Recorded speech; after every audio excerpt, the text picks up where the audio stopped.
शिवोहम। शिवोहम प्रणाम। श्री सतगुरुदेव स्वामी जी के चरणों में कोटि कोटि प्रणाम। शिवोहम। हाँ शिवोहम। साष्टांग दंडवत प्रणाम। हाँ शिवोम नारायण जी।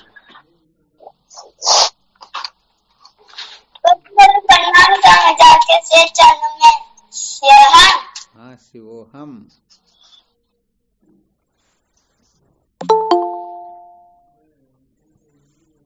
क्या विषय चल रहा था अपना?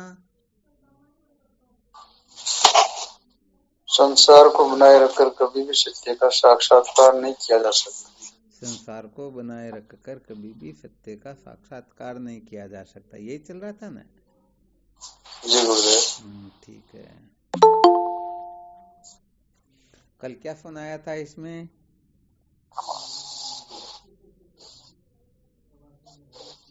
कल गुरुदेव मन को महत्व देंगे तो दुखी होंगे और बुद्धि को महत्व देंगे तो सुखी होंगे। मन को महत्व देंगे तो दुखी होंगे और बुद्धि को महत्व देंगे तो सुखी होंगे। बहुत अच्छी बात है। क्या कारण है?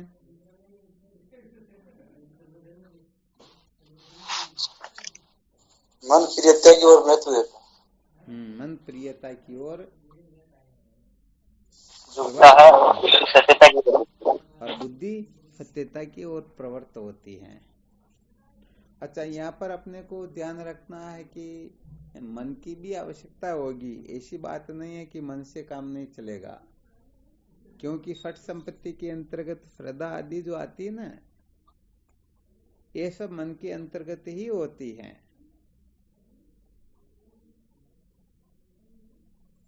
इतना जरूर ध्यान रख लेना चाहिए कि ये मन जो है स्वतंत्र रूप से कुछ कल्पना न करे, बल्कि बुद्धि के शासन के अनुसार।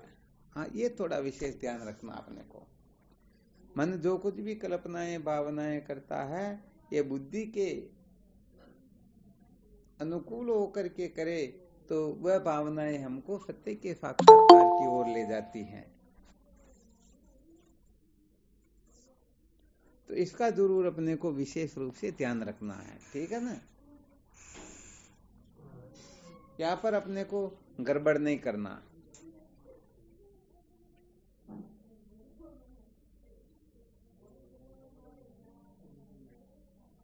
क्योंकि वेदांत श्रवण में प्रवृत्त होने से पहले पहले इनकी भी बहुत बड़ी आवश्यकता होती है। क्या होती है?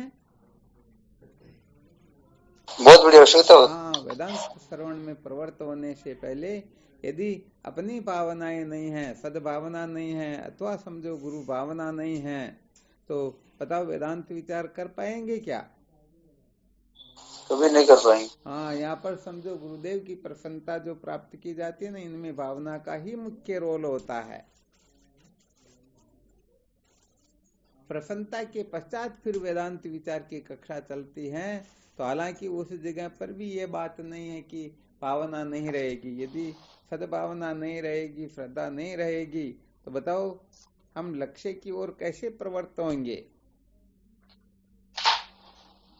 और एक विशेष सूत्र बता देते, समझो वह तो एक प्रकार का ब्रह्मास्त्र ही होता है। ब्रह्म साक्षात्कार से पहले ध्यान रखना, ये श्रद्धा जो होती है ना, ये पहले दिशा देती हैं और ब्रह्म साक्षात्कार के अनंतर ये श्रद्धा निष्ठा में परिवर्तित हो जाती हैं। हाँ, थोड़ा विशेष रहस्य ध्यान में आ गया, बता देते हैं, क्योंकि हम बड़ा गड़बड़ घोटाला भी कभी कभी कर लेते हैं। वो गड़बड़ घोटाला सचमुच में अपने को वास्तविक बोध से वंचित ही रख देता है। इसलिए भावनाओं की भी आवश्यकता होती है, परंतु केवल भावनाओं से काम नहीं चलेगा। और यहाँ विशेष बात यही बताई गई है कि अनात्म प्रपंच की जो भावनाएं होती हैं, ये जरूर अपना पतन करवा देती हैं, परंतु बुद्धि के शासनानुसार ब्रह्म साक्षात्कार के लिए जो इनको महत्व देगा, तो वह भी निश्चित रूप से अपने कल्याण में महान सहायक हो जाएगी। समझ में आ गया क्या?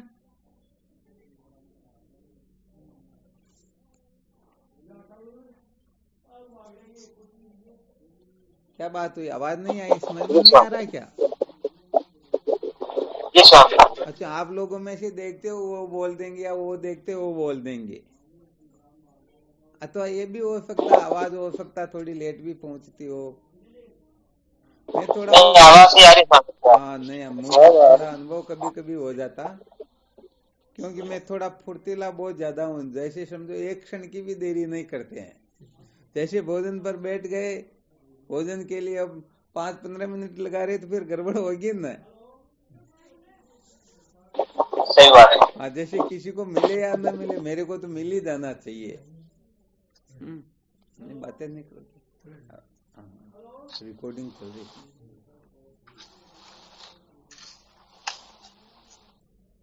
तो हालांकि ये भी बुरी बात नहीं है, इसको भी यदि हम ब्रह्म साक्षात्कार के लिए काम में ले ले तो, हाँ, सूत्र कैसा भी क्यों न हो, हम उसका सदुपयोग करेंगे तो वह सूत्र भी अपने को कृतार्थ करने की सामर्थ्य रखता है।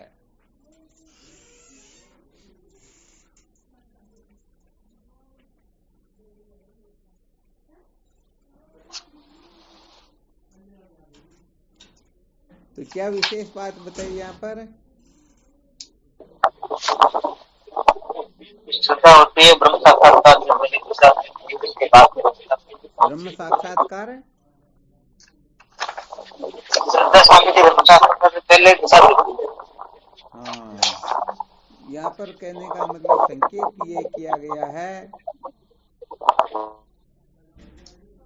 क्रिया जो भी कुछ भी होती है ये बुद्धि के शासनानुसार हो तो ये क्रिया भी सत्य के साक्षात्कार में सहायक हो जाती है। बस इसी के लिए थोड़ा संकेत किया गया कि भावनाएं जो होती हैं, श्रद्धा जो होती हैं, ये भी कहने का मतलब साधारण नहीं होती हैं। इसलिए ये थोड़ा विशेष सूत्र ही है, इसको तो बहुत अच्छी तरह से अपने को नोट करके रखना है।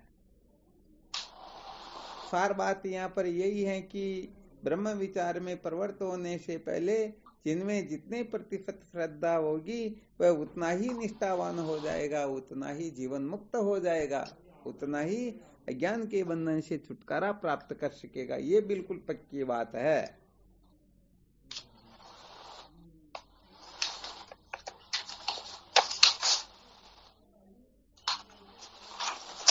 कंप्लीट यहाँ पर? चलो, बहुत अच्छी बात है। तो ये विशेष सूत्रता इसलिए क्या है कि हम इसकी ओर ध्यान नहीं देते हैं तो आगे फिर निष्ठा नहीं बनती, तो साधक शिकायत करते कि बात तो समझ में आ रही परंतु हमारी निष्ठा क्यों नहीं बन रही है। तो निष्ठा नहीं बनने का केवल मात्र यही कारण होता है कि पहले उनकी जो श्रद्धा थी वो श्रद्धा कहने का मतलब एक प्रकार से कच्ची ही थी, कचावट निश्चित रूप से था श्रद्धा में। और जिनकी श्रद्धा में किसी प्रकार का छल कपट न हो, हाँ, किसी प्रकार का गड़बड़ घोटाला न हो, तो वह श्रद्धा अंत में उसे ऐसी निष्ठा में स्थित कर देती है कि उस जगह से फिर नीचे गिराने की सामर्थ्य इस संसार में तो क्या अनंत कोटि ब्रह्मांड में किसी में है ही नहीं। तो ये सारा का सारा महत्व जो है श्रद्धा का होता है, इसीलिए फट संपत्ति में श्रद्धा मुख्य स्थान रखती है। और भगवान कृष्ण भी भगवद गीता में सबसे पहले यही कह देते हैं, अंतरंग साधनों के अंतर्गत श्रद्धावान लभते ज्ञानम, श्रद्धावान ही ज्ञान को प्राप्त हो सकता है। और जो श्रद्धावान नहीं है तो सचमुच में वह तो कभी भी ज्ञान को प्राप्त हो सकता ही नहीं। हाँ, इसको अच्छी तरह से नोट करना अपने को। तो जिस जगह पर अपने को विशेष सावधान रह करके फिर आगे बढ़ना, तो वहां पर कभी गड़बड़ घोटाला नहीं करना चाहिए। या यदि गड़बड़ घोटाला हो गया तो सचमुच में आगे भले ही समस्त शास्त्रों में पारंगत हो जाओ, कंठस्थ कर लो, सब कुछ कर लो, फिर भी निष्ठा बनने वाली है ही नहीं। ये पक्की बात है।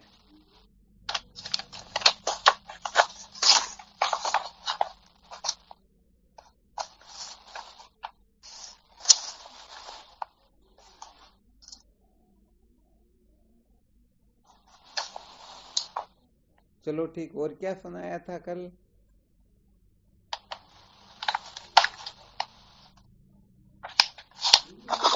अभी अधिष्ठान अध्यक्ष के बारे में, अधिष्ठान और अध्यक्ष के बारे में है ना। बहुत अच्छी बात है। अच्छा, कल जो सुनाया था बिल्कुल एक प्रकार से निर्णीत अर्थ ही था साधकों के लिए, अर्थात हम सत्य और सत और असत के बीच में अटके हुए हैं।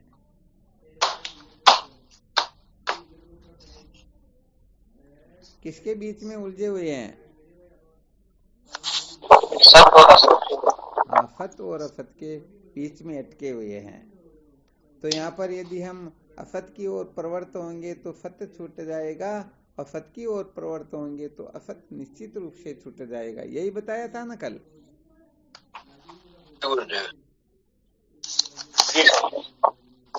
अच्छा, फिर यहाँ विचार करके देखो, समस्त साधक जो है वो अपने अपने हिसाब से देखा जाए तो सब सत की ओर ही प्रवृत्त होते हैं, असत की ओर कोई प्रवृत्त होते ही नहीं। यहाँ पर क्या कारण है कि फिर भी बात समझ में नहीं आती है? यहाँ पर जो इस रहस्य को बताएंगे, समझो वह कोई विशेष जगा हुआ जिज्ञासु ही है, समझो उनकी बुद्धि विशेष काम करने वाली है।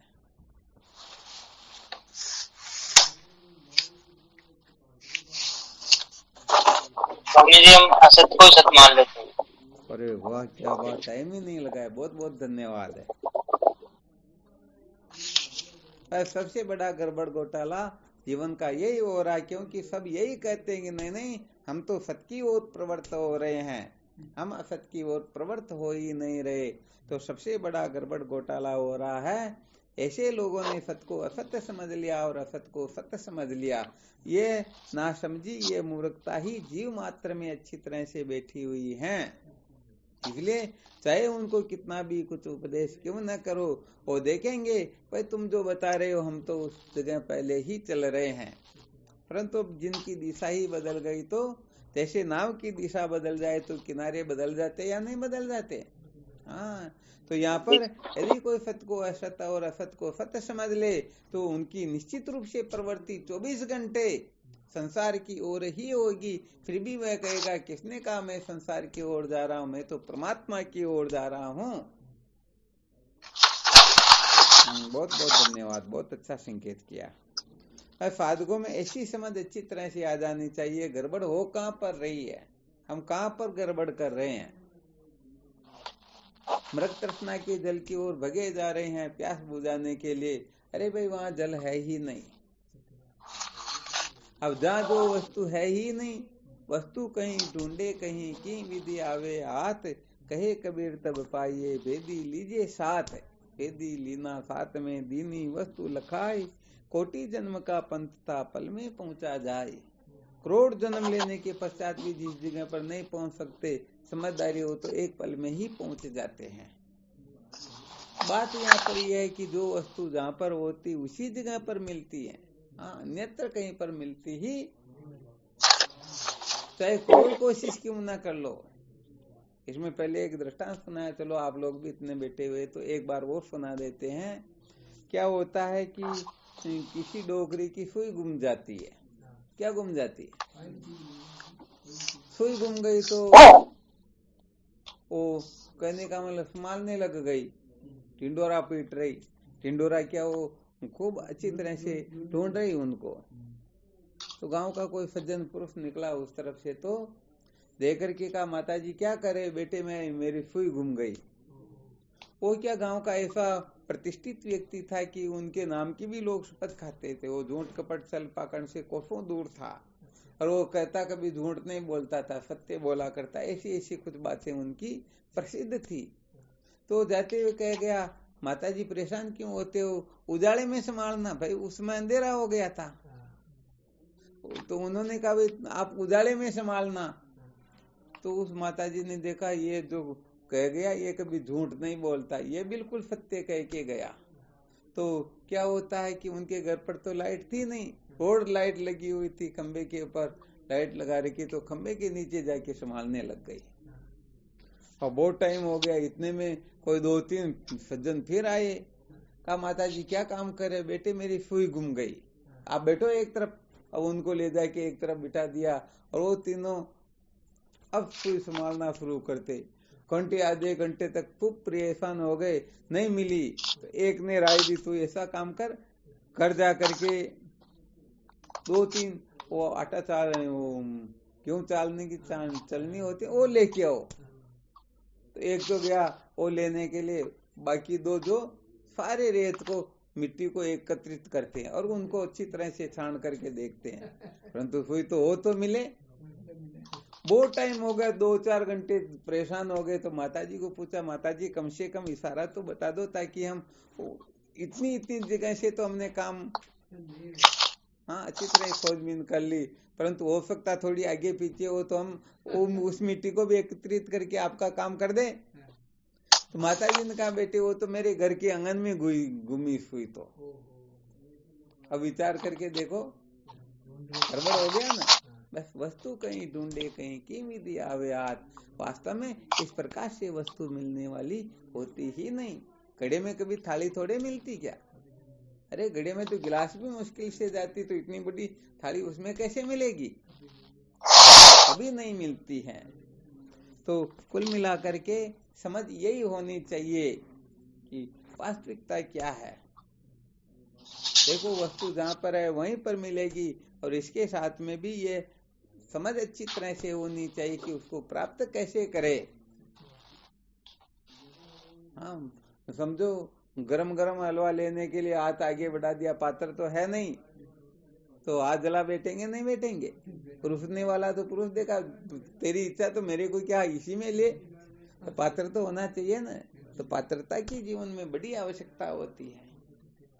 हाँ तो कुछ सूत्र तो ऐसे विलक्षण होते हैं ना, उन सूत्रों को यदि हम सचमुच में हृदय में धारण कर ले तो निश्चित रूप से हम कृतार्थ हो जाते हैं, निश्चित रूप से कल्याण को प्राप्त होते हैं।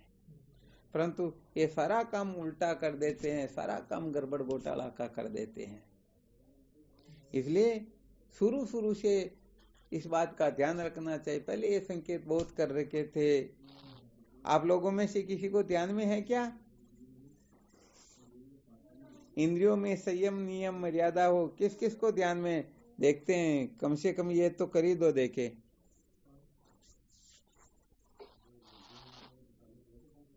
पता चल जाए कि भाई इनको याद है।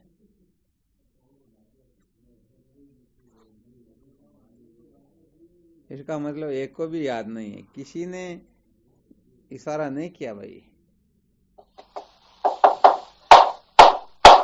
हीरालाल जी कर रहे हैं, परंतु मुझे नहीं लगता ये तो।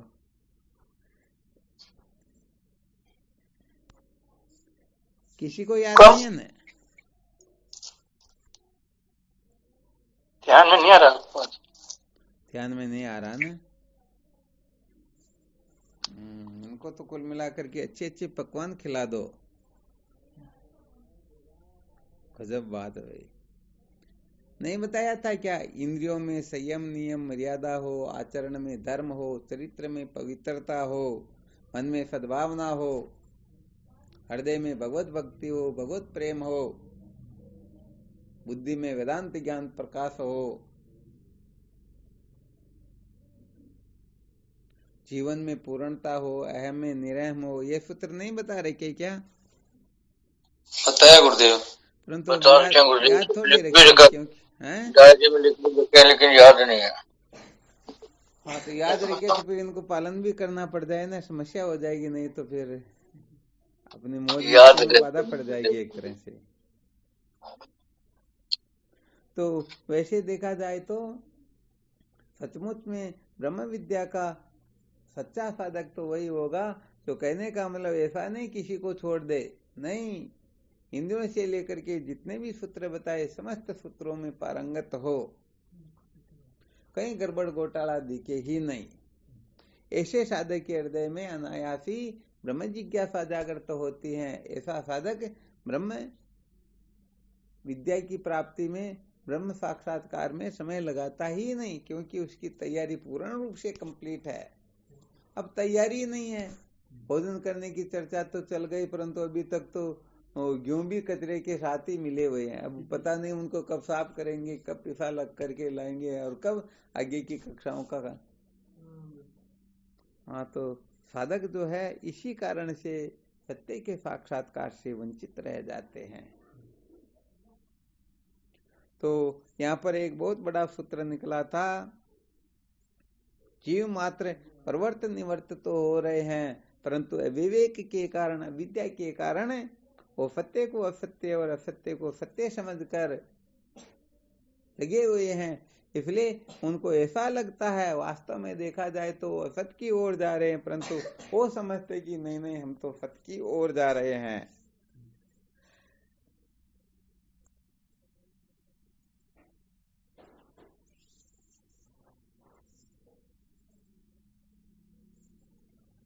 ये सारा का सारा जो प्रक्रिया होती ना, ये सारी की सारी प्रक्रियाएं इसी के लिए होती हैं, इस रहस्य को समझने के लिए ही होती हैं। हाँ, तो यहाँ पर खूब मंथन करना होता है, खूब विचार करना होता है, समझ को अच्छी तरह से सूक्ष्म करके फिर इस ओर प्रवृत्त होना होता है। एक छोटी सी गड़बड़ भी अपने को करने का मतलब पतित कर देती है, अपना पतन करवा देती है। इसलिए यहाँ खूब सोच समझ करके फिर ग्रहण त्याग के बारे में निर्णय लेना होता है। तो चलो, आज का विशेष फॉर्मूला यही बताना था कि कहीं हम सत्य को असत और असत को सत्य तो नहीं समझ बैठे हैं। और वैसे देखा जाए तो कहने में तो अभी कह दिया हम लोगों ने कि भाई हम असत को सत्य, सत्य को असत समझ बैठे हैं। इसलिए इस प्रकार से होता है, परंतु फिर भी अप्रोक्ष बुद्धि जो है इसी सूत्र में रहेगी। हम चाहेंगे कि नहीं नहीं, अब हम ऐसा न करके अब ऐसा ही करेंगे, संसार को महत्व नहीं देंगे, परमात्मा को ही महत्व देंगे। फिर भी कहने का मतलब एन केन प्रकारेण कैसे न कैसे वो प्रकट हो ही जाएगा कि हम क्या संसार की ओर ही रहे हैं, महत्व संसार को ही दे रहे हैं। तो यहाँ पर बहुत बड़ी बहादुरी की आवश्यकता होती है। हाँ, बड़े शौर्य की आवश्यकता होती है। यहाँ पर तो बहुत सूक्ष्म बुद्धि की आवश्यकता होती है।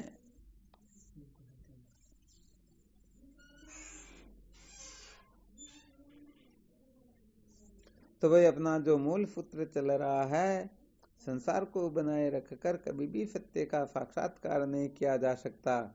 और तो ज्यादा क्या कहें, और कोई कुछ नहीं कर सके, फिर भी इस मंत्र को यदि रटता रहे ना, तो हो सकता है किसी समय उसका पुण्य प्रारब्ध जागृत हो तो वह इस कचरे से निश्चित रूप से ऊपर उठ सकता है।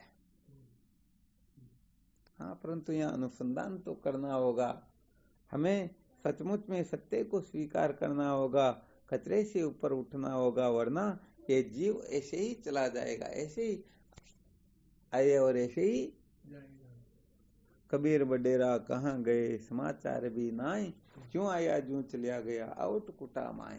जहाँ अगला बड़ा आउटकुटा में जन्मिया, आउटकुटा में मर गया, उषा नापा भी, हाँ, अपनी भी यही हालत हो जाएगी। तो बस कुल मिलाकर के अच्छी तरह से निश्चय कर लेना चाहिए कि सत्य को जाने बिना कभी भी दुखों का अंत होता ही नहीं। तो हमें केवल और केवल मात्र सत्य का साक्षात्कार ही करना है, सत्य के साक्षात्कार को ही महत्व देना है। सचमुच में सत्य का आ जाए तो सत्य के साक्षात्कार को जो महत्व दे देगा, उनकी किसी भी प्रकार से असत्य में आस्था रहेगी ही नहीं। यदि सचमुच में सत्य का साक्षात्कार करने का निश्चय कर लिया हो तो असत्य में आस्था रहेगी नहीं, और जब तक असत्य में आस्था रहेगी तब तक वह सत्य के साक्षात्कार के योग्य हो सकता ही नहीं। तो बस यहाँ पर बैठ करके खूब अच्छी तरह से मंथन करते रहना चाहिए, अच्छी तरह से निर्णय लेते रहना चाहिए कि हमारी जो आस्था है वो असत पदार्थों में है अथवा सत्य में है। होता क्या है कि बड़े बड़े जो गड़बड़ घोटाले होते हैं ना, जैसे कोई रूप से विरक्त हो जाता है परंतु आंख के पीछे पागल हुआ रहता है। ध्यान देना अच्छी तरह से, कई ये रूप दृश्य है, आंख दृष्टा है, हमें दृष्टा में स्थिति करनी चाहिए और दृश्य का त्याग करना चाहिए। तब उन भोले जीवों को ये पता होता ही नहीं कि ये आंख भी सचमुच में दृष्टा नहीं, ये भी दृश्य हैं। जैसे रूप मिथ्या होता है वैसे आंख भी मिथ्या होती हैं। तो हम रूप को तो मिथ्या समझते हैं परंतु आंख को मिथ्या नहीं समझते हैं। इसलिए कुछ समय के लिए ये मिथ्यात्व बुद्धि जागृत रहेगी और कुछ समय के पश्चात में ये लुप्त हो जाएगी, क्योंकि अपने पास में वो चीज तो ज्यों की त्यों है ना। तो कहने का मतलब ये गड़बड़ घोटाले लोग समझते नहीं है। पहले थोड़ा एक संकेत किया था, कोई पंडित जी भोजन बना रहे थे चौका लगा करके, और इस बाएं हाथ को एक तरफ करके फिर दाहिने हाथ से अपना सारा काम कर रहे थे। तो कोई संत उधर से निकलते तो देखा भाई कोई कारण होगा, किसी कारण से हाथ लंबा कर रहा, अपने को क्या करना। वो 10-20 मिनट प्रमाण करके वापस आए तो भी हाथ वैसा का वैसा था। तो उनको जिज्ञासा हो गई, भाई कुछ मालूम तो करें, चक्कर क्या ये। हो सकता कोई गड़बड़ हो तो अपन जानते हो ऐसी कला तो ठीक कर देंगे। तो जाके उनको पूछा, पंडित जी ये क्या चक्कर है, आपका हाथ ऐसा का ऐसे कैसे रह रहा। तो पंडित जी कहते भाई ये जो हाथ है ना, ये मल साफ करने के काम आता है, इसलिए इसको चौके में नहीं रखना है। आगे समझ में। अब विचार करके देखो उस नासमझ को, मूर्ख को, हाथ तो वह चौके से बाहर करके रखा परंतु बैठा किस जगह पर। असली वस्तु है वो किस जगह पर है। तो नासमझी हो गई या नहीं हुई। इसलिए कहने का मतलब यहाँ अच्छी तरह से समझना होता है। हम दृश्य को मिथ्या समझ लेते हैं परंतु दृष्टा जो है सचमुच में दृष्टा नहीं, फिर भी उसको हम सत्य समझते हैं। हाँ, दृश्य दृष्टा का जब विवेचन किया जाएगा तब बताया जाएगा कि यह दृष्टा सत्य है, परंतु सचमुच में यह दृष्टा है या नहीं है, ये थोड़ी देर का दृष्टा है या वास्तविक दृष्टा है। तो ये रहस्य जब समझ में आने लगता है ना, तब सचमुच में ये विद्या की ग्रंथि का छेदन भेदन होने लगता है। तब सचमुच में कहने का मतलब पर्दे गिरने लगते हैं और ये जीव जीवन मुक्त हो जाता है। फिर इसकी स्थिति कुछ और होती है। तो भाई यहाँ पर अपने को खूब मंथन करना है कि जैसे रूप मिथ्या है वैसे आंख भी मिथ्या होती है। इनका तुलनात्मक अध्ययन करते तब दृश्य दृष्टा की विवेचना की जाती है, परंतु वास्तव में देखा जाए तो आंख सत्य नहीं बल्कि आंख भी मिथ्या ही होती है। तो यहाँ पर जो अच्छी तरह से विवेक नहीं कर पाते हैं वो आगे चल करके बड़ा गड़बड़ घोटाला कर देते हैं। इसलिए इस गड़बड़ घोटाला से बचने के लिए संतों के संग की, ब्रह्म विचार की बहुत अधिक आवश्यकता होती है। समझ में आ रहा है ना। तो यहाँ पर सबसे बड़ा गड़बड़ घोटाला प्रत्येक व्यक्ति से कैसे होता, थोड़ा बता सकते हो, संकेत कर सकते हो क्या।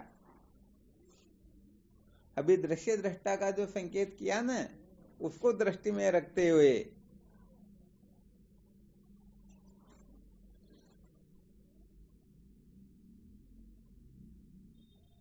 देखते कौन सूरवीर साधक देखें।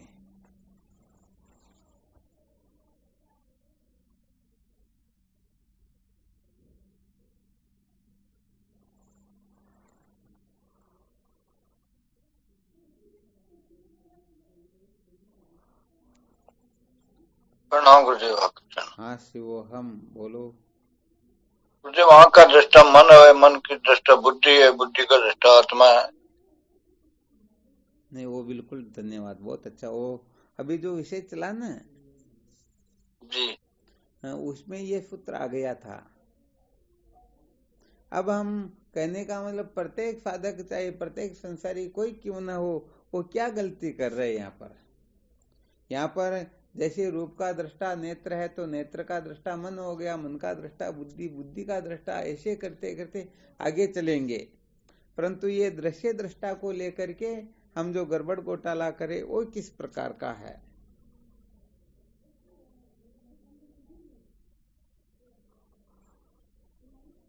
जैसे रूप को तो दृश्य समझ लिया परंतु हमने नेत्र को मिथ्या नहीं समझा, झूठा नहीं समझा।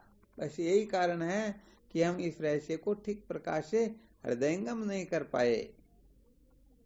तो जैसे ये गड़बड़ घोटाला हो रहा, वैसे ही साधक है जिसी जगह पर अटके हुए हैं। क्यों, क्या कारण है, क्या गलती सबसे अधिक हो रही है?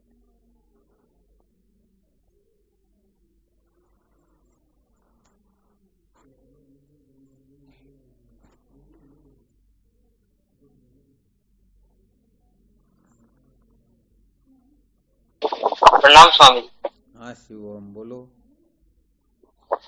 स्वामी जी, हम बहिर्मुख बने रहते हैं, दूसरों की गलतियां देखते नहीं, खुद की गलती नहीं देखते। थोड़ा नजदीक तो आ गए, बहुत बहुत अच्छी बात है। ये दूसरा वो साधन भजन नहीं कर रहा, उसको ज्ञान दे देंगे, लेकिन हम स्वयं क्या कर रहे हैं इसके बारे में कुछ विचार नहीं करते। ये भी एक बहुत अच्छा सूत्र बन गया। यहाँ पर अपने को संकेत करना था सत्य और मिथ्या का।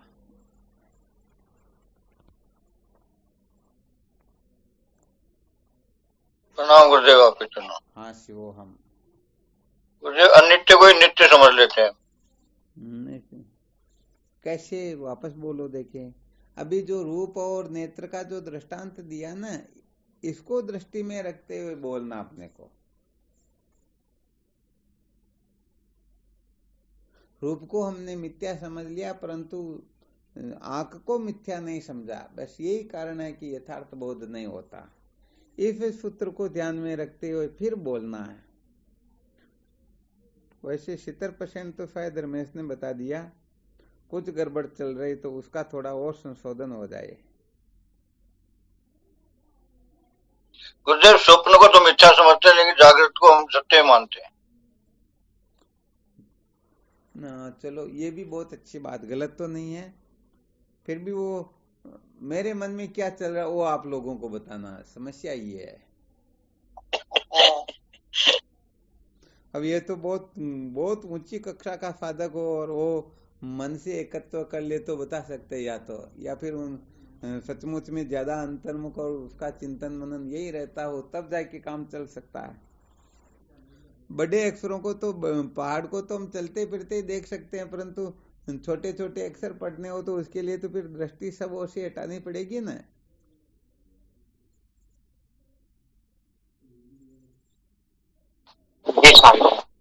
हाँ, फिर यहाँ वो सारी की सारी बहिर्मुखता का त्याग करना पड़ता। अपने जितने भी वो होते ना बहिर्मुखता की ओर प्रवृत्त करने वाले, यहाँ पर सजावट, गिरावट, फसावट ये सब आ जाता, फैशन वगैरह। तो फैशन से फुर्सत मिले तो अंतर्मुख हो सकते हैं। पता नहीं किन किन से मिलना, कहाँ कहाँ जाना, किसकी से बातचीत करनी, किस किस के लिए क्या करना, तो क्या होगा, फिर गड़बड़ होगी ना। हाँ, तो साधकों को, वो अंतर्मुख साधक जो है वो पता नहीं क्या का क्या कर सकते हैं।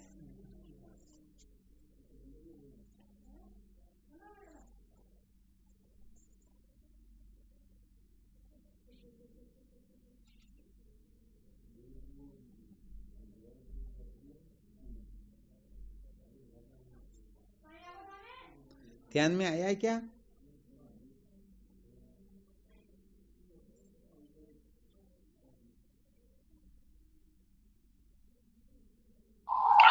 स्वामी जी के चरणों को कोटि कोटि प्रणाम।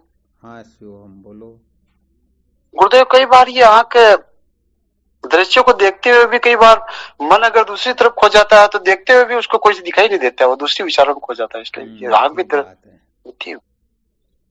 ये थोड़ी बात, कई बार उनके सामने कोई दृश्य निकल जाते हैं गुरुदेव, लेकिन उनको मालूम नहीं रहता क्या क्या निकला। बहुत अच्छी बात। जबकि अभी ये विषय नहीं चल रहा, अभी ये विषय चल रहा जिस प्रकार से आंख के द्वारा जो कुछ भी दिखाई देता है हम उसको दृश्य समझ करके मिथ्या निश्चय कर लेते हैं, परंतु इस आंख को हम मिथ्या नहीं समझते हैं। इसलिए वो वेदांत का रहस्य समझ में नहीं आता। जी गुरुदेव।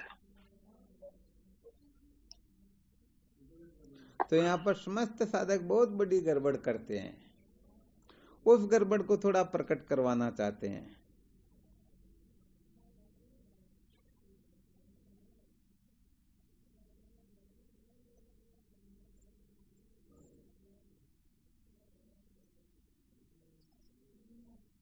प्रणाम गुरुदेव। हाँ शिव ओम बोलो। आप एक श्लोक सुनाते ना कि जो दृश्य दिखे उसको मत देखो, देखो देखन हार, अगम निगम भी यही समझावट, यही है वेदों का सार। ये सारे के सारे प्रश्न को ही पुष्ट करना हो रहा, जो कहने का मतलब सुनना चाहते हो वो बिल्कुल भी नहीं आ रहा।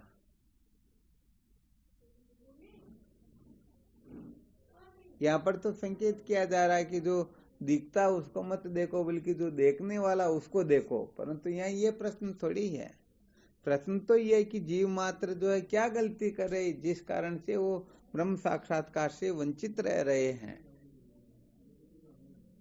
तो यहाँ पर तो सबसे बड़ी गलती बतानी, सबसे बड़ी मूर्खता नासमझी का वर्णन करना, ये तो बहुत ऊंचा सूत्र है। ये तो कुछ अलग ही सिद्ध कर रहा है। इसके अनुसार यदि कोई निश्चय कर ले तो तत्क्षण न्याय हो जाता है।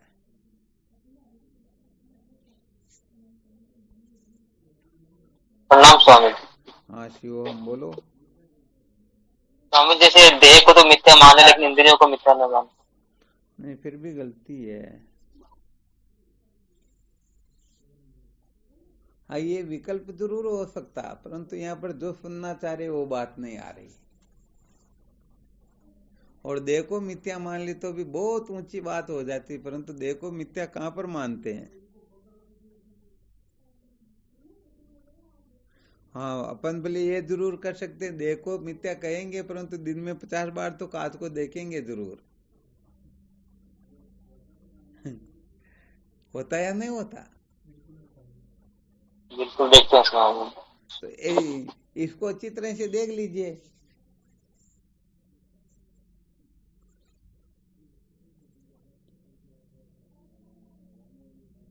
तो यहाँ पर प्रत्येक व्यक्ति अपने अपने दृष्टिकोण से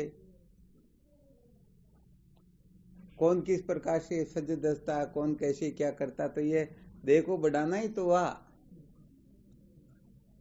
देह में ही तो अमता ममता हुई। दिन में 10 बार कांटा लगा करके तुलते रहे तो ये क्या हुआ? अरे जब देह मैं नहीं, मेरा नहीं, सत्य नहीं, क्या परवाह करना है इसकी। हाँ बिल्कुल सही। जितनी परवाह करेंगे ममता ममता आंख के द्वारा ही होती है बाप जी। हाँ बहुत अच्छी बात, धन्यवाद है। कल वहाँ फूफालाल जी के थे तो वो बता रहे थे कोई ये जो अपना बीपी नापने का जो यंत्र होता है ना, एक बार उन्होंने बीपी नपवा ली और डॉक्टर ने बता दिया भाई ये गड़बड़ है, तो उनके गोली चालू हो गई। और फिर कहते कि अब चाहे कोई कितना भी क्यों ना, बीपी नपवाते ही नहीं हूँ। अब बीपी नपवाते क्या होगा, वो तो तुरंत कुछ ना कुछ तो देखो, ये तो नाशवान शरीर है, संसार कोई पूर्ण थोड़ी है, ये तो अधूरा है, तो कुछ ना कुछ तो होगा ही होगा। तो थोड़ा बहुत होगा कह देंगे तो अरे वो तो निश्चित रूप से गड़बड़ हो ही जाएगी। इसलिए यदि हमेशा तुलते रहेंगे तो क्या होगा, वो गड़बड़ घोटाला दिमाग से निकलेगा ही नहीं। 24 घंटे रहे हमारा वजन कम कैसे हो गया, बढ़ कैसे गया, ऐसा होना चाहिए, वैसा होना चाहिए। अरे जब हम शरीर ही नहीं है क्या चिंता करना।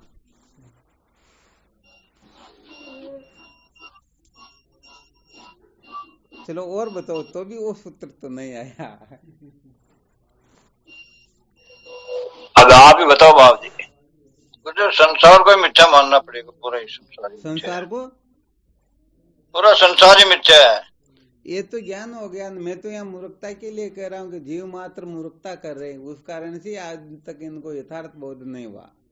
यदि मिथ्या समझ लिया तो ज्ञान हो गया ना फिर तो।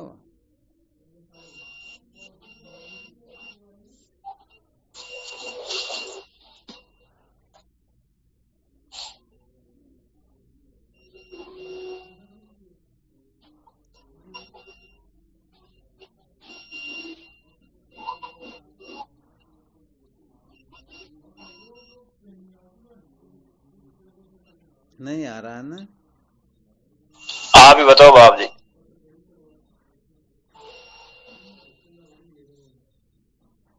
अरे भाई सबसे बड़ा गड़बड़ घोटाला क्या हो रहा, अभी संकेत किया था।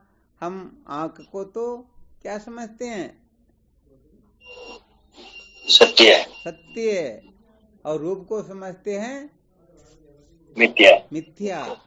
बस यही कारण है कि रहस्य समझ में नहीं आ रहा। तो यहाँ पर भी प्रत्येक साधक, प्रत्येक व्यक्ति को अपने शरीर को सत्य समझता, बाकी सबके शरीरों को मिथ्या समझता है। अपनी इंद्रियों को सत्य समझता, बाकी सबकी इंद्रियों को मिथ्या समझता है।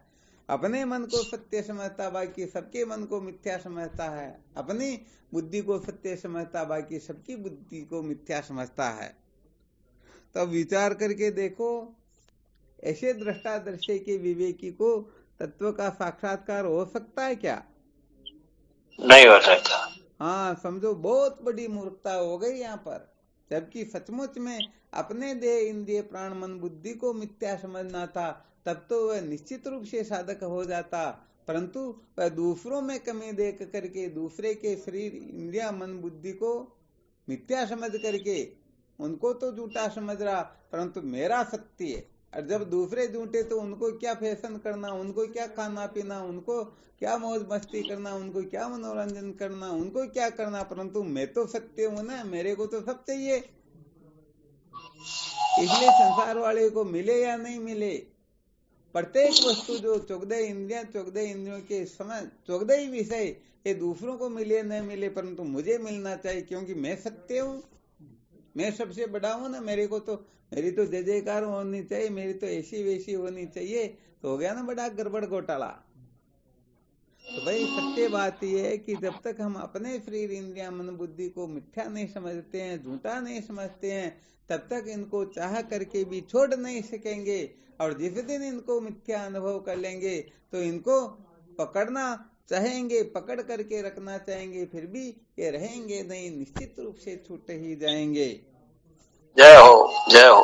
हाँ, ये विशेष सूत्र था और यही सुनना चाह रहे थे। चलो फिर भी साधक नजदीक तो आ रहे थे, परंतु फिर भी ये जरूर है कि साधकों में अभी तक वो पकड़ने की जो सामर्थ्य होती है ना, समझने की जो सामर्थ्य होती है, या थोड़ा गड़बड़ी चल रहा। जैसा समझाना चाहते, जो प्रसंग होता उसके अनुसार ये कुल कुछ कर नहीं सकते। होनानंद जी महाराज, हाँ, थोड़ा सावधान रहना, और इसके साथ ही थोड़ा संतों का संग भी ज्यादा ही करना पड़ेगा, मुझे ऐसा लग रहा। बाकी ये नहीं बोले, जो नहीं बोलते उनका तो पता भी नहीं लगता। हाँ बिल्कुल सही, जो बोलेंगे उनका तो पता चल जाएगा भाई इनके लिए अपने को क्या करना, ये कितने एक साधक है। और जो मौन रहते, बोलते ही नहीं, उनका तो कुछ भी पता नहीं चलता। हो सकता वो सात्विक भूमिका को भी पार कर गए हो, तो उनका क्या विश्वास। हाँ, तो बोलना तो होता, थोड़ा बहुत बोलेंगे ना, तो बोलने से पता चल जाता है भाई इनकी स्थिति किस जगह पर चल रही है, ये बात कितनी कैच कर पा रहे हैं, नेटवर्क कितना आ रहा, मोबाइल में पता चल जाता ना, आवाज कट के आ रही या एकदम साफ आ रही, क्लियर आ रही हो तो हाँ नेटवर्क पूरा आ रहा। तो ऐसे साधकों को थोड़ा अलर्ट रहना चाहिए, सावधान रहना चाहिए। तो भाई देखो, सबसे बड़ा गड़बड़ घोटाला संकेत कर दिया। यहाँ पर अपने शरीर को कह करके ध्यान देना, इस शरीर के जो भी खास खास है ना, वो सब सत्य है। बाकी तो इसी समय चाहे उनके सबके ऊपर बम ब्लास्ट हो जाए, हमारे को कोई फर्क नहीं पड़ता। परंतु हमारे ऊपर कभी किसी की तिरछी नजर न हो, कभी हम भूख प्यासे तड़पे नहीं, हमारे को जो चाहिए वो समय पर मिलना चाहिए, सारी व्यवस्था होनी चाहिए, जय जयकार होना चाहिए। ये सारा का सारा गड़बड़ घोटाला कभी दिमाग से निकलता ही नहीं। इसलिए भाई इन नकली वस्तुओं में मत्व, ममत्व, सत्यत्व बुद्धि करना, यही बंधन होता है। इसे ही चिंजड़ ग्रंथि कहते हैं। इस चिंजड़ ग्रंथि का छेदन वेदन ही जीवन की सार्थकता होती है। जब तक इस ग्रंथि का छेदन वेदन नहीं होगा, तब तक कल्प कल्पांतर तक यह सब कुछ करके भी सचमुच में दुखों से छुटकारा नहीं प्राप्त कर सकेगा। तब तक ये दीनहीन होकर के ये जन्मता मरता रोता पछताता ही रहेगा। आराम से समझ में। हाँ, ये थोड़ा विशेष सूत्र होता है। इसलिए गड़बड़ किस जगह पर हो रही, सच्चे साधकों को उस जगह पर ही अच्छी तरह से मंथन करना और उसी गड़बड़ को निकालने की पूर्ण रूप से एडी से चोटी तक की शक्ति लगा करके उसको निकालने की चेष्टा करनी चाहिए, पीछे तो रहना ही नहीं है।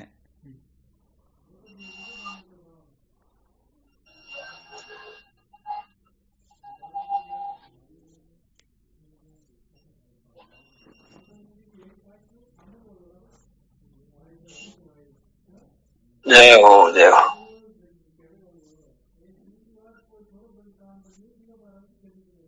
तो ये मेन जो सूत्र होते हैं ना, बाकी की सारी चीजें छूटे तो छूटे, परंतु मेन सूत्र जो है इनको तो हमें अच्छी तरह से मंथन करना, खूब विचार करना इनके बारे में। जय। शरीर को मिथ्या समझते और कांच दिन में 10 बार देखते हैं बाबू जी हैं। जय हो, बहुत गजब बात बताई, बहुत जोरदार। हाँ सत्य बात भाई, वास्तव में तो गड़बड़ यही होता। अब आप तो कमी 4-5 निकालेंगे बार, तभी तो अपना अपन तो 4-5-10 बार काज की कह रहे, लोग तो 20-20 बार दिन में ड्रेस चेंज कर लेते हैं। थोड़ी देर में 5-5 मिनट में भी कोई मिलने वाले आ जाए ना, तो उनको नई नई ड्रेस पहन के दिखाएंगे, देखो हम कैसे लगते हैं। वो कहने का मतलब सारा संसार मिथ्या परंतु मैं तो सत्य हूँ, मेरे को देखो। जय हो जय हो। ना संसार, ये संसार की असलियत वास्तव में यही होती है।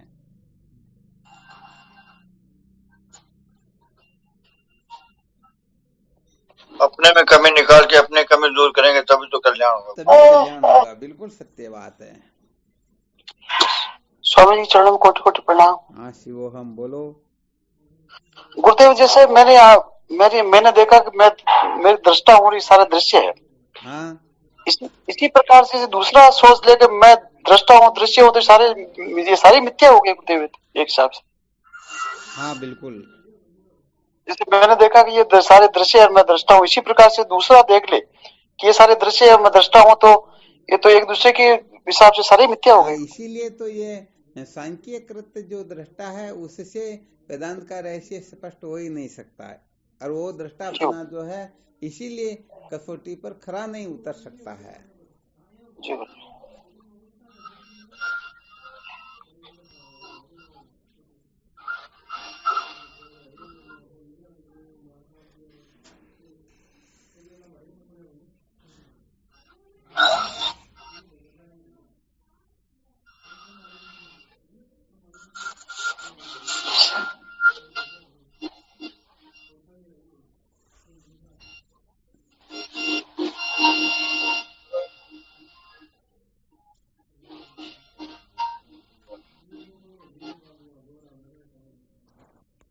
तो चलो संसार की पोल पट्टी भी थोड़ी खुल गई। अब चलो प्रसंग के अनुसार थोड़ी बहुत इसकी चर्चा भी होती रहनी चाहिए, क्योंकि सचमुच में हम बहुत ज्यादा बहिर्मुख होते हैं। हाँ बिल्कुल, कभी कभी अच्छी तरह से ध्यान रखा करो, भले काज को जब देखते हैं ना, तब हम कितने इधर उधर मटक मटक करके पता नहीं इधर ऐसे होते वैसे होते, पता नहीं क्या देखना चाहते हैं। तो कभी कभी थोड़ा सावधान रहना चाहिए कि हम सचमुच में क्या करें क्या नहीं करें, देखने वाले को भी कभी देख लिया करो। जय हो जय हो जय हो। देखने वालों को कभी कभी देखा करो। ऐसे जय हो। देखो देखो देखो, देखने वाले को देखो, जानो जानो जानो, जानने वाले को जानो। जय हो जय हो। तो ये जो दिखता वैसा हम उसी को देखते हैं, वास्तव में देखने वाला कौन, उसको कभी देखते ही नहीं। इसीलिए ये दिवालियापना निकलता ही नहीं बेचारे। ऐसे है तो वो गार की जो खोटी होती है ना, कार की खोटी का मतलब समझ गए?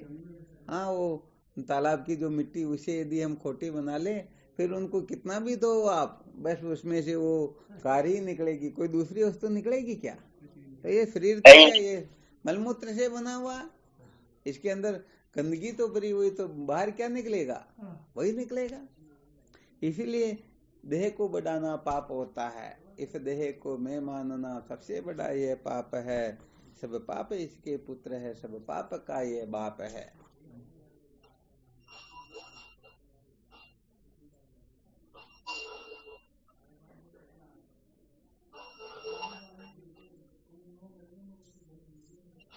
चलो भाई, और कोई शंका हो या और कुछ पूछना ताकना हो तो देख लो।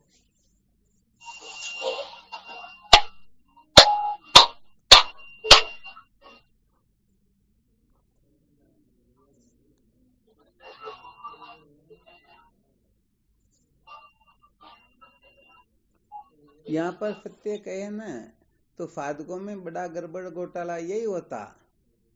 अभी नाम तो वैसे नहीं लेंगे, वो समय 10-20 साल पहले जब ये त्याग वैराग्य की बातें ज्यादा बताते थे ना, तो साधक डायरेक्ट यही कहते थे कि आपको इनसे क्या लेना देना, हम कुछ भी खाएं, कुछ भी पिए, कैसे भी कपड़े पहने।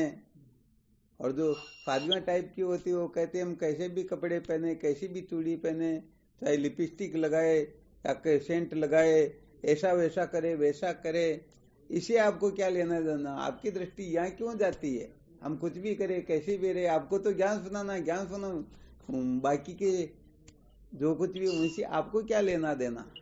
तो ये सारा गड़बड़ घोटाला हो गया। तो हम क्या है, शरीर को बनाए रखकर फिर सत्य का साक्षात्कार करना चाहते। पूरा संसार बिगड़ जाए परंतु मेरा शरीर नहीं बिगड़ना चाहिए, मेरे शरीर के बारे में जो जो है वो तो बनी ही रहनी चाहिए। ये हो गया सबसे बड़ा अज्ञान। अब इसको ब्रह्मा जी का बाप भी नहीं निकलवा सकता।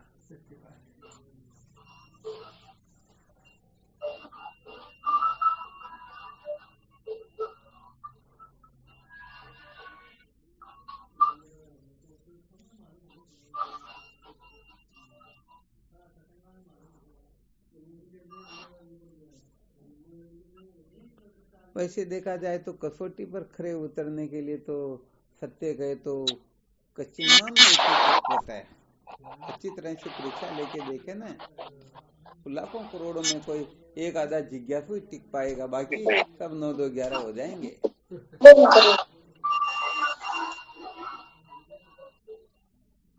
एक बार क्या होता है कि 10, 20, 50 साधक मिलकर के किसी महात्मा के सानिध्य से दीक्षा लेंगे। तो महात्मा ने देखा भाई ये तो ब्रह्म विचार करने के लायक तो है नहीं और ऐसे ही समय बर्बाद करेंगे। तो उनको कहा भाई बात ऐसी है, समझो 20 साधक गए थे, सबको कहा भाई देखो बात ऐसी है, मैं 5-5 सेंटर लगाऊंगा, ठीक है ना। दूसरे दिन भी यदि आ जाएगा तो देख लेंगे, दीक्षा देंगे, वरना दीक्षा मिलने वाली नहीं है। तो सबने कहा चलो ठीक मंजूर, और 5-5 सेंटर रखे ना, तो ऐसी स्थिति हो गई कि दूसरे दिन तो केवल 10 ही आए थे, 10 तो गायब हो गए थे। महात्मा ने कहा भाई देखो मुझे 100 सेंटर रखने का, 100 सेंटर का मैंने निश्चय कर रखा, अब तुम 10 आए हो तो आज 10-10 खाना पड़ेगा। तो उनमें से अब करे तो क्या करें, चलो ठीक थोड़े मजबूत थे, परंतु 10-10 तो खा लिया, परंतु तीसरे दिन तो केवल 5 ही आए। आ गया समझ में। ऐसे करते करते दूसरे दिन तो केवल 2 ही आए, अगले दिन, और फिर अगले दिन तो केवल 1 ही आया। कहा भाई आज तो देख तेरे को 100 खाने पड़ेंगे। कहा गुरुदेव चाहे मारो चाहे तारो, मैं तो आपकी शरणागत हूँ, आप जानो और आपका काम जाने। आत्मा ने कहा बेटे तू सचमुच में इसके योग्य है, सचमुच में तू सत्य का साक्षात्कार कर सकता है। अब यहाँ पर तुम्हारा 100 सेंटर छोड़ करके सेंटर का नाम भी ले ले तो बोले गुरुजी उनके आगे पीछे हाथ जोड़ करके घूमे, फिर भी वो राजी होने वाले नहीं है। हाँ बड़े खतरनाक होते। वैसे देखा जाए तो जैसे मेंढकों को तोलना, पकड़ना और संभालना बड़ा मुश्किल होता है, वैसे चेले चांटों के लिए भी बड़ा खतरा मोल लेना पड़ता। एक नाराज हो जाए तो दूसरे को क्या करना, तीसरे को क्या करना, उसको राजी करने के लिए ये संसार चक्कर ऐसे ही निकल जाता। कोई तो देखते हम ऐसा वैसा करें, परंतु ये सारे के सारे इस विद्या के चक्कर में पड़े रहते हैं।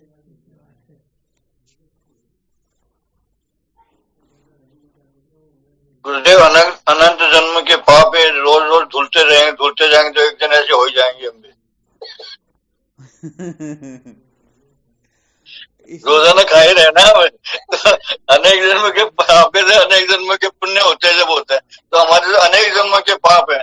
अब रोज सत्संग सुनते हैं तो रोज धुलते रहेंगे तो आखिरी चोट लगेगी तो उससे तो यहाँ पर कुल मिलाकर के इसीलिए सबसे पहले जो अपना वक्तव्य प्रारंभ हुआ ना, उसमें जो बताया ना श्रद्धा के बारे में, जी हाँ कहने का मतलब श्रद्धा जो है ऐसे देखा जाए तो बहुत कमजोर लोगों का काम नहीं है, ये तो गिरे हुए लोगों का काम या भटके हुए लोगों का काम नहीं है जो श्रद्धा से संपन्न हो। ये तो सचमुच में देखा जाए तो बहुत बड़े शूरवीरों का काम होता है। हाँ, श्रद्धा से संपन्न होना, श्रद्धावान होना कोई बालकों का खेल थोड़ी ही है क्या बालकों का खेल? मुझे सत्संग से सब संपन्न हो जाता है, सत्संग नहीं था तो श्रद्धा जानते नहीं कि जो श्रद्धा क्या किया जा रहा उसी भाषा में देखना चाहिए आपने को, है ना। मैं क्या बता रहा हूँ आप दूसरा बताने लग जाओ तो ये गड़बड़ हो जाती है। बात यहाँ पर ये कि सदा सर्वदा ध्यान रखना चाहिए। जैसे बादशाह ने कह दिया बीरबल को, ये तो भी व्यवहारिक चर्चा चल रही, कोई वेदांत का गंभीर विषय हो तो फिर थोड़ी बात अलग होती है। अभी साधनों की चर्चा चल रही तो बादशाह ने कह दिया, अरे बीरबल ये बैंगन की जो सब्जी है ये बहुत अच्छी होती है। तो तुरंत ही बीरबल 2, 5, 10 पुत्र बोल गया, जहां पना बिल्कुल ठीक कहते हो आप, ये बैंगन की जो सब्जी है ये बहुत अच्छी होती। और आपको क्या बताए, ये बैंगन जो है सब्जियों का राजा कहलाता है और भगवान ने भी इसके मुकुट लगा करके ही पैदा किया। लो बोलो, अब बोलने की शैली समझना चाहिए। थोड़ी देर में बादशाह कहते रहे, बीरबल ये बैंगन जो है ये गड़बड़ भी करता, शायद ऐसा सुनने में आता। कहा जहां अपना बिल्कुल ठीक बात है, इसको कभी खाना नहीं चाहिए, इसीलिए इसका नाम भी बेगुन रखा, ये किसी काम का ही नहीं है। तो वहां जो दूसरे दरबारी थे ना, वो कहने लगते, अरे बीरबल तुम्हारा दिमाग तो ठीक है या नहीं, पागल तो नहीं हो गया? कभी तो कहता ये बैंगन सब्जियों का राजा, कभी कहता इसको कभी हाथ भी नहीं लगाना चाहिए। तो बीरबल कहता मैं बैंगन का नौकर नहीं हूं, मैं बादशाह का नौकर हूं। समझ में आ रहा है ना? जी बेटे। हाँ, ये सूत्र बड़े विलक्षण होते हैं, इनको और कोई नहीं समझ पाते हैं। तो सुना रहे थे, ये श्रद्धा जो होती है ये कमजोर लोगों के लिए नहीं होती है, तो बहुत पहुंचे हुए बहुत शूरवीरों का काम होता है। तो यहाँ पर भी मोहनानंद जी कह रहे थे कि अनंत जन्मों के पाप पता नहीं क्या क्या, तो हम कैसे क्या करें या हो नहीं पाएगा। तो यहाँ पर आपको पहले जो दृष्टांत दिया ना, शायद ध्यान में हो, इमली के वृक्ष के नीचे और वट वृक्ष के नीचे भक्ति करने वाले का, नारद जी ने नारद जी ने दोनों को बता दिया, नहीं बताया भगवान से मालूम करके। वट वृक्ष वाले को बता दिया, जिस वृक्ष के नीचे तू भक्ति कर रहा है, इसके जितने पत्ते उतने दिनों तक भक्ति करेगा तो तुझे भगवान आकर के दर्शन दे देंगे। और इमली के वृक्ष वाले को कह दिया, इस वृक्ष के ऊपर जितने पत्ते हैं उतने तू जन्म लेगा, प्रत्येक जन्म भक्ति करेगा, तब जाकर के तेरे को भगवान दर्शन देंगे।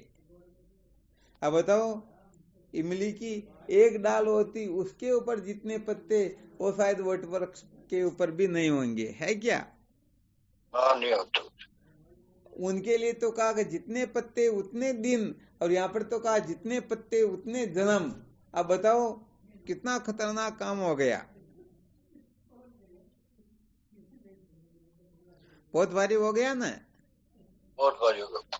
तो नारद जी थोड़ा आगे जाकर के देखते हैं कि वट वृक्ष वाले को तो जैसे ही कहा, वो तो बेचारा उसी समय माला को पता नहीं साधन जो कुछ भी था सबको इधर उधर फेंक करके चलता बना, भगवान को गाली निकालते हुए।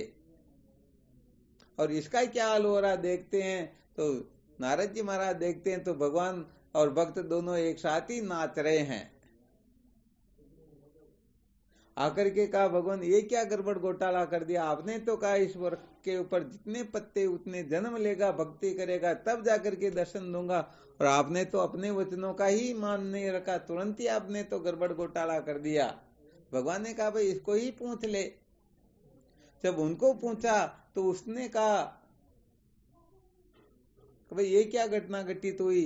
तो कहा, भाई देखो बात ऐसी, मैंने विचार किया, ऐसा विचार उदय हुआ, ऐसी भावना हुई, इस संसार में जितने भी इमली के वृक्ष है उनके ऊपर जितने भी पत्ते, इतने जन्म मैंने ले लिए, इतनी भक्ति कर ली, सब कुछ कर लिया, अब तो केवल एक ही बाकी है ना, इसमें कौन सी बड़ी बात है? तो कहने का मतलब उसकी ऐसी श्रद्धा थी कि एक क्षण में ही उस इमली के ऊपर जितने पत्ते थे उतने जन्म लेकर के जो कुछ करना पड़ता वो एक क्षण मात्र में ही कर लेता। इसको कहते हैं श्रद्धा। तो भाई देखो, धन्यवाद। ऐसी श्रद्धा यदि सचमुच में होगी तो हम उसी समय कृतार्थ हो जाएंगे। हाँ, ये पापों की औकात क्या, ताकत क्या है, ऋषि का स्वरूप कितना टिक पाएगा? पूरे उदय होते ही रात्रि का है क्या? नहीं है। परंतु बात यहाँ पर कि तो सचमुच में ऐसी श्रद्धा अपनी होती नहीं, क्योंकि अपना दिमाग ज्यादा चलता ना। हाँ, तो दिमाग को ज्यादा चलाते, दिमाग को किस जगह चलाना चाहिए वहां नहीं चलाते हैं, और जहां नहीं चलाना चाहिए वहां चलाते हैं। क्या करें, साधक बड़े विलक्षण होते हैं। तो चलो ठीक, इसके ऊपर और मंथन करना, ठीक है ना? जी गुरुदेव। ठीक, शिवोहम। प्रणाम गुरुदेव। शिवोहम श्री सतगुरुदेव स्वामी के चरणों में कोटि कोटि प्रणाम। शिवोहम। शिवोहम। प्रणाम गुरु जी, कोटि कोटि प्रणाम। शिवोहम। प्रणाम गुरुदेव। शिवोहम। शिवोहम। प्रणाम प्रणाम गुरुदेव जी को प्रणाम। शिवोहम। शिवोहम। गुरुदेव भगवान के श्री चरणों में साष्टांग दंडवत प्रणाम। शिवोहम। शिवोहम। प्रणाम शिवोहम। हरिओम महाराज को शिवोहम। शिवम गुरुदेव। शिवम शिवोहम। शिवम चरण स्पर्श।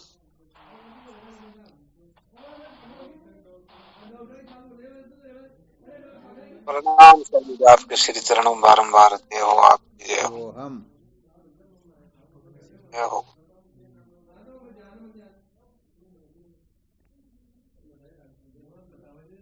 प्रणाम गुरुदेव भगवान, आपका श्री चरणों में कोटि कोटि प्रणाम। शिवोहम।